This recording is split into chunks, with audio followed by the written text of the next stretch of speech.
guys. So ever since I moved down south, I keep hearing the phrase, you don't question God. And I disagree with that, and I'm going to tell you why. So turn to Genesis chapter 3 and verse 8.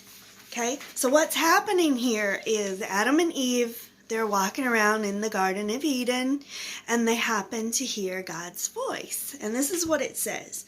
And they heard the voice of the Lord God walking in the garden in the cool of the day. So that shows me that God is not a stranger to them. They're very familiar with him, and he has something to do in their lives. They have a relationship together. All right, so let's skip over to Genesis chapter 6 and verse 9. And it says, you read down a little bit. The last part says, Noah walked with God. So that tells us, very much like Adam and Eve, Noah had a relationship with God as well. Okay, so now let's skip over to Exodus chapter 32 and verse 9. And this is quite a bit to read here. It's a story, and what's going on is that God has gotten angry with the Israelites because they continue to disobey him. So God basically tells Moses to move to the side. He's about to destroy them.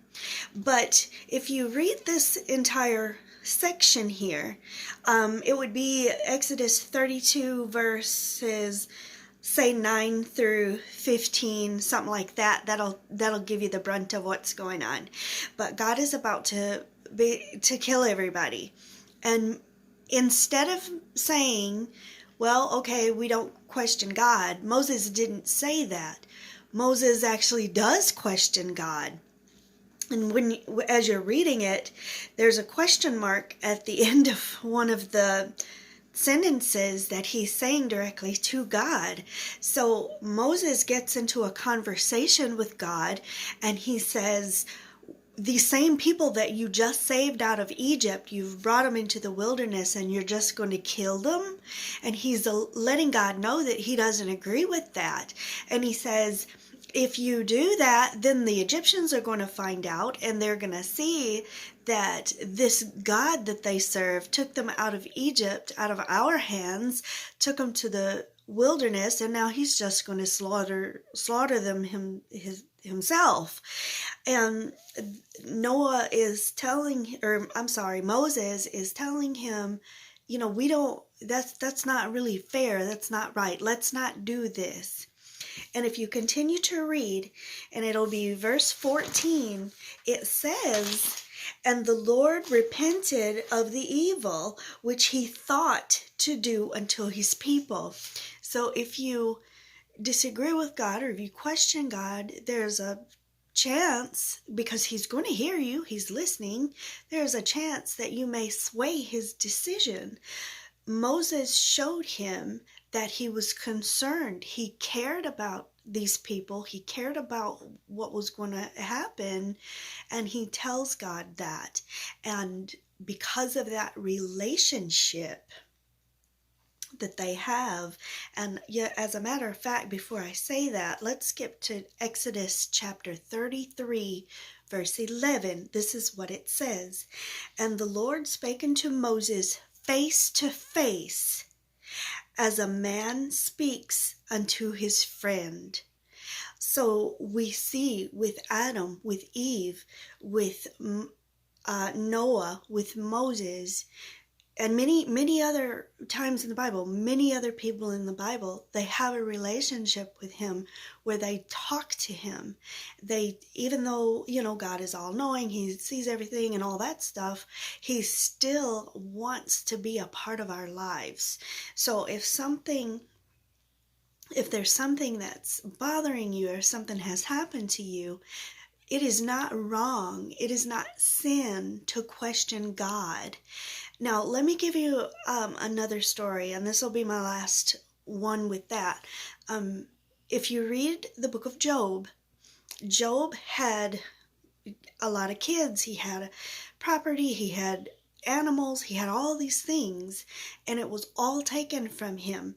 And never once did he blame God or put it on God in any type of negative way. He more personalized it. You know, God gives, God takes away. I curse the day I was born, you know, those types of things. So he was very stressed out. He was in total distress. He just lost everything. And in the end of that story, if you read it, God comes to him and God says, where were you when I created everything, you know? So even Job didn't come at God in a negative way, but God heard the stress and the anguish that Job was going through. So there's your difference. If you're questioning God, it's okay to question him. Why did you let this happen? Why is this happening to me? It's okay. Just don't cross the line and point your finger at him and blame him, because sometimes he's doing things that you may not know. You may know in the future, or you may never know. That's where our trust for him comes in. But it's okay if you're hurting, you're stressed out, you're worried. We're human. You know, the Bible tells us not to worry, to cast our cares on him. He cares for us, but we're still human. We're still people, and he knows that.